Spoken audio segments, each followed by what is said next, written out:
আসসালামু আলাইকুম। আমি এসএসসি 2026 ব্যাচ পদার্থবিজ্ঞান এর গতি অধ্যায় নিয়ে পড়ন্ত বস্তু এবং নিক্ষিপ্ত বস্তু গতি সম্পর্কিত একটি অধ্যায় নিয়ে আমি এখানে আলোচনা করতে চাই। তার মধ্যে আমি এই অধ্যায়টিকে 4টি স্টেপে ভাগ করেছি।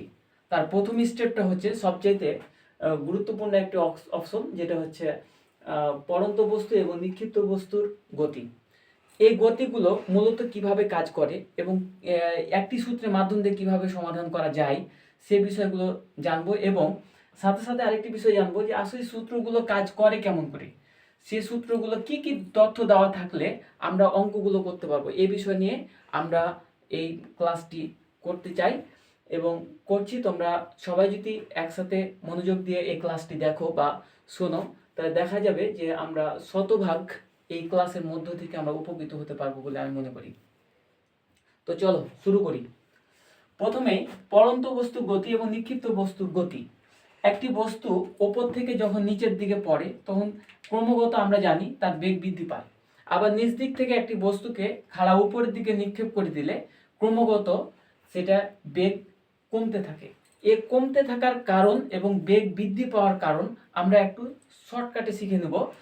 যে এই যে এখানে একটা দেখতে পাচ্ছি আমরা পৃথিবী, সাপোজ মনে করলাম এটি একটি পৃথিবী। এই পৃথিবীর কেন্দ্র রয়েছে। আমরা জানি অত্যাধিক তাপ এবং চাপে এই স্তরগুলো এমন ভাবে অত্যাধিক তাপ এবং চাপে পৃথিবীর কেন্দ্রে একটা কি হয়, ম্যাগনেটের মতো সৃষ্টি হয়। এই ম্যাগনেটের কারণে কি করে যে চারপাশের বস্তু কণাগুলোকে আকর্ষণ করে। নিউটনের পড়ন্ত বস্তু সূত্রে আমরা জেনেছিলাম যে প্রত্যেক বস্তুকে তার নিজের দিকে কি করে, আকর্ষণ করে। এরকম শুধু পৃথিবী বলে না, প্রত্যেকটা গ্রহ, প্রত্যেকটা উপগ্রহ এবং প্রত্যেকটা বস্তুই তার নিজস্ব ভর আছে। সেই ভর থেকে তারা কি করে, একটা ম্যাগনেটের সৃষ্টি করে। এই ম্যাগনেটের কারণে বস্তুগুলোকে কি করে, নিচের দিকে কিন্তু আকর্ষণ করে। ধরে নিলাম পৃথিবী একটা হচ্ছে বিশাল একটা ভূখণ্ড, যার মধ্যে রয়েছে কি অনেক অত্যাধিক তাপ এবং চাপে বিভিন্ন শিলায় একটা দেখা গেল ম্যাগনেটে পরিণত হলো। এখন একটি বস্তু রয়েছে, এই বস্তুর চেয়েতে এই বস্তুর কিন্তু আকর্ষণ হবে বেশি। তাই এই বস্তুটা কি করবে, তার নিজের দিকে কিন্তু আকর্ষণ করবে। আকর্ষণ করার কারণে দেখা গেল যে এই বস্তুটি প্রতি সেকেন্ডে 9.8 মিটার পার সেকেন্ড করে বেগ বৃদ্ধি পায়। অর্থাৎ এটিকে আমরা বলছি ত্বরণ। এই ত্বরণটার নাম হচ্ছে অভিকর্ষজ ত্বরণ। তাহলে 9.8 মিটার পার সেকেন্ড স্কোয়ার যে ত্বরণটুকু আমরা পেলাম, এটা কি করে, ওপর থেকে বস্তু যদি নিচে দিকে ফেলে দেওয়া হয়, পৃথিবীর আকর্ষণের কারণে বস্তুটি তার ক্রমাগত বেগটা কি করে, বৃদ্ধি করে। এই বৃদ্ধি পাওয়ার জন্য আমরা বলছি ত্বরণটা হবে পজিটিভ।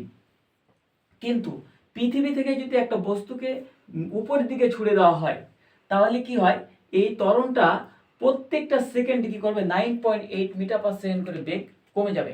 এই কমে যাওয়ার কারণে আমরা ত্বরণটাকে বলছি কি -9.8 মিটার পার সেকেন্ড স্কোয়ার। অর্থাৎ যদি একটি বস্তু ওপর থেকে নিচের দিকে ফেলে দেওয়া হয়, তার ক্রমাগত বেগটা কি হয়, বৃদ্ধি পায়। আবার বস্তুকে যদি ভূমি থেকে খাড়া উপরের দিকে নিক্ষেপ করা হয়, তাহলে 9.8 মিটার পার সেকেন্ড করে বেগগুলো কমে যায়। তাহলে এই যে বেগগুলো বৃদ্ধি পাওয়া এবং কমে যাওয়ার কারণেই আমাদের পড়ন্ত এবং নিক্ষিপ্ত বস্তু সূত্রগুলো একটু চেঞ্জ হয়ে যায়।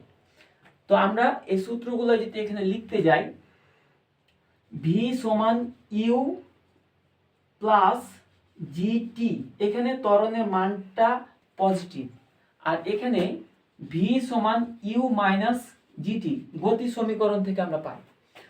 আবার এখানে আমরা ব্যবহার করতে পারি X equal to U T plus half G T square. এখানে আমরা পাচ্ছি H equal to U T minus half G T square. Same একই রকম ভাবে আমরা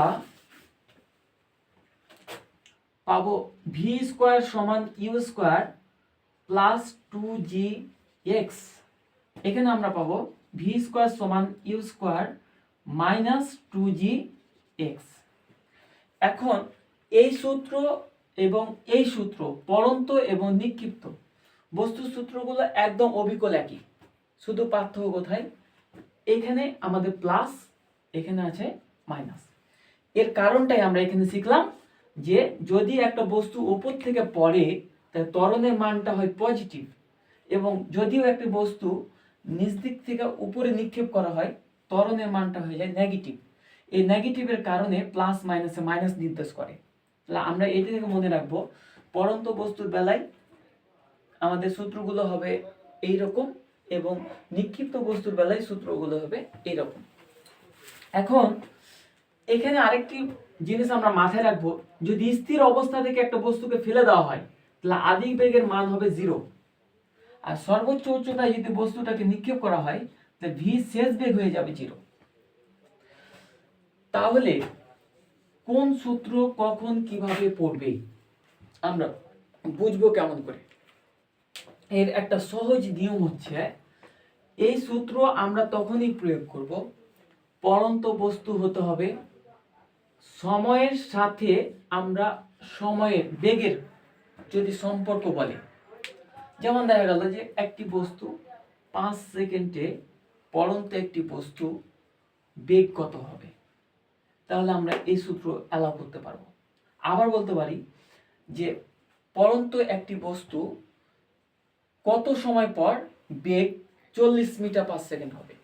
এখানে দেখা গেল সময় কিংবা বেগের মধ্যে যদি সম্পর্কের কথা বলে, দুইটির মধ্যে যে কোনো একটি মান যদি দেওয়া থাকে তাহলে আমরা এই সূত্র প্রয়োগ করব। যদি বস্তুটা হয়ে থাকে নিক্ষিপ্ত সম্পর্কিত তাহলে আমরা এই সূত্র প্রয়োগ করব। তাহলে এখন দেখা যাক আমরা অঙ্কগুলো কিভাবে করতে পারি।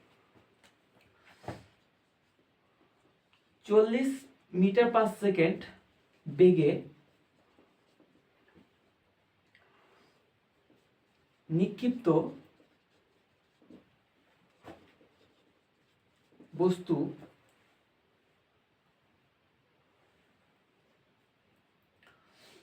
চল্লিশ মিটার পার সেকেন্ড বেগে নিক্ষিপ্ত বস্তু 3 সেকেন্ড পর বেগ কত?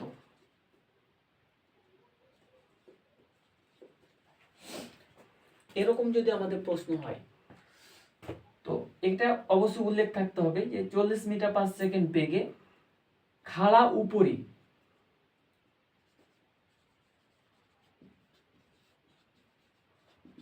নিক্ষিপ্ত বস্তু 3 সেকেন্ড পর বেগ কত হবে।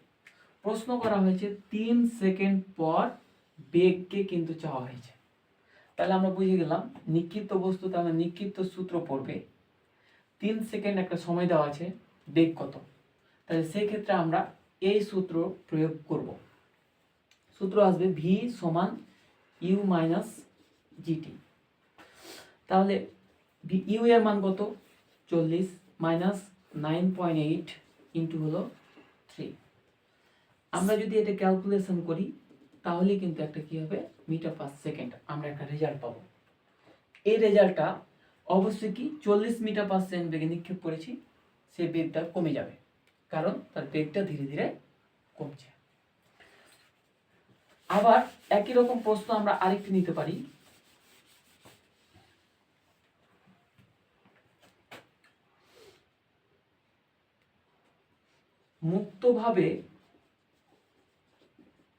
মুক্তভাবে পড়ন্ত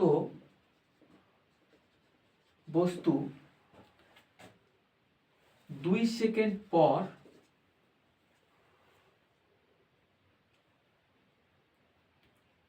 বেগ কত হবে। এখন দেখা গেল একটি বস্তু উপরে আছে, জানি না কতটুকু উপরে আছে, এই বস্তুটি 2 সেকেন্ড পর যখন নেমে আসবে তখন তার বেগের মানটা কত হবে। 2 সেকেন্ড পর উপর থেকে নেমে আসলে সে মাটিতেও নামতে পারে, উপরেও থাকতে পারে, কিন্তু 2 সেকেন্ড পর তার বেগ কত, তাহলে বুঝতে হবে যে এখানে সময়ের সাথে বেগের সম্পর্ক দেখানো হয়েছে। তার মানে আমাদের সূত্র পড়বে এটা, কারণ এটি পড়ন্ত বস্তু সূত্র, পড়ন্ত বস্তু গতি সম্পর্কিত কথা বলা হয়েছে। তাহলে আমরা পাবো ভি সমান ইউ প্লাস জিটি। তাহলে ইউ কত? 0, কারণ মুক্তভাবে পড়ন্ত বস্তু হলেই সর্বোচ্চ উচ্চতায় মুক্তভাবে পড়ন্ত বস্তু বললে আদিবেগ হিসাবে 0, প্লাস 9.8 ইন্টু 2, টি এর মান 2, কারণ এখানে 2 সেকেন্ডের কথা বলা হয়েছে। তাহলে 19.6 মিটার পার সেকেন্ড। অর্থাৎ যখন তাকে মুক্তভাবে ফেলে দেওয়া হলো তখন তার বেগের মান ছিল 0, কিন্তু সময়ের সাথে সাথে পৃথিবীর আকর্ষণের কারণে তার বেগটা কি হচ্ছে? বৃদ্ধি পাচ্ছে। 2 সেকেন্ড পর দেখা গেল 19.6 মিটার পার সেকেন্ড পাওয়া গেছে। এইভাবে আমরা যদি সময়ের সাথে বেগের সম্পর্ক হয়, পড়ন্ত বস্তু বললে আমরা সূত্র ফেলবো এটা। যদি নিক্ষিপ্ত বস্তু সম্পর্কিত হয়ে থাকে তাহলে সূত্র প্রয়োগ করব এটা। তাহলে এই সূত্রটা কখন আমরা প্রয়োগ করব? যখন x এর সাথে t মানে উচ্চতার সাথে বা সরণের সাথে আমাদের সময়ের সম্পর্ক থাকবে। একই রকম ভাবে সরণ দেওয়া আছে সময় কত, কিংবা উচ্চতা দেওয়া আছে সময় কত, কিংবা সময় দেওয়া আছে উচ্চতা কত বা সরণ কত, অর্থাৎ দুইটার মধ্যে যে কোনো একটি মান যদি দেওয়া থাকে তাহলে কিন্তু আমরা এই সূত্র প্রয়োগ করতে পারবো। তবে এই সূত্রটা কখন? যদি পড়ন্ত বস্তু বেলা হয় তাহলে এটা, যদি নিক্ষিপ্ত বস্তু বেলা হয় তাহলে আমরা সূত্র ফেলবো এটা।